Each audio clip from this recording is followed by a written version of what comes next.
Hi, we're live with Apollo astronaut from Apollo 16, Charlie Duke, in front of our lunar roving vehicle exhibit. We have the chance here to talk to someone who actually drove this thing on the moon. And can you tell us what it was like? Well, I didn't. I was a navigator. I was in the right seat. I had a set of maps that I used to get us from point A to point B. So he maintained the systems and did the driving, which was really focused. You go over a ridge and it might be a big crater or it might be a rock, so he had to really maneuver and be very careful. Whereas my job was just to take pictures and talk to mission control as we drove around. The vehicle was very maneuverable. It had an electric motor. Each wheel had its own electric motor, and so you could steer.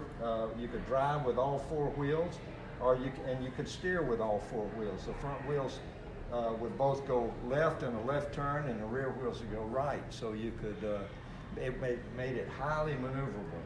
When we stopped, we got out and we turned on the TV camera, adjusted the antenna to up at the Earth, and we had a TV picture. Then we just went to work. The rover was really a stable machine, but it bounced a lot. But it never felt like it was going to turn over on you. But with the bounciness, we had a seat belt that we cinched down on this handle here next to the seat, and we felt very secure in the vehicle. We drove a total of about 17 miles up on the moon. The farthest distance was like 4 or 5 miles. You can see the tires were made out of wire. These chevrons on the top were just pieces of metal that helped it to dig into the lunar surface. And when you drove, the tire filled up with dust or dirt, not dirt, but there was no dirt, but filled up and gave it very good traction.